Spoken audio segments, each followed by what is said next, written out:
Alors la rentrée politique a été l'occasion évidemment de se pencher sur la venue du président Emmanuel Macron en Corse, où nous sommes en obligation de faire des constats limpides et clairs. Premier constat, à travers le déroulé de la visite, aucun élu de la collectivité de Corse, parlementaire, n'a été associé au déroulé de la visite. Et il se trouve que cette visite choisie par l'Élysée se fera chez des amis politiques proches du président Macron, ce qui n'est pas forcément en soi un problème, mais en excluant toute autre visite de reconnaissance de l'Assemblée délibérante de la Corse, l'Assemblée de Corse, les élus de la Corse en charge des compétences économiques, touristiques, culturelles de l'île.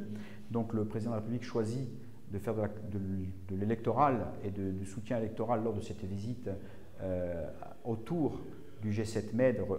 regroupant 7 chefs d'État. Ensuite, le deuxième élément, c'est évidemment la visite liée à la réunion du G7 Med elle-même. Donc c'est une réunion entre États qui parlera certainement de domaines militaires et de sécurité, qui exclut tout autre volet infra-étatique, territorial, insulaire, alors qu'il y a eu des demandes faites par la Corse, y compris avec la Sardaigne, pour des reconnaissances de la clause d'insularité dans les traités européens qui auraient des répercussions concrètes sur la politique agricole commune, la reconnaissance des parcours et la façon de s'organiser en aide à la production, mais aussi sur la fiscalité des entreprises. Ce sont des enjeux très importants au niveau de la reconnaissance des traités, donc il n'y a même pas abordé ces questions-là lors de la visite, ni même des projets de coopération inter-îles, inter-territoires, comme ça a pu être fait par ailleurs dans d'autres époques, en 1995 avec le processus de Barcelone, où il y avait un processus inter-État, mais aussi inter-région.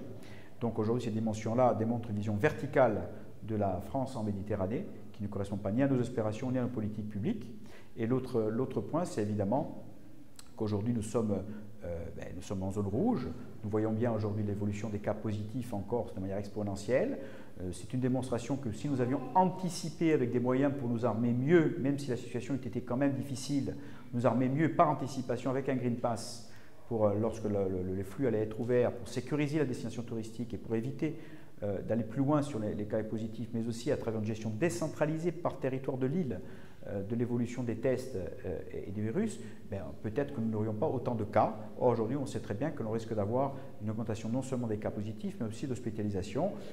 Dernier point, il n'y a aucun mot sur l'autonomie, aucun mot sur la situation des derniers prisonniers politiques, sur la question politique, institutionnelle nécessaire et la perspective pour la Corse. Donc c'est une impasse, c'est une prime aux opposants de la majorité territoriale. Nous avons bien compris, nous allons relever le défi.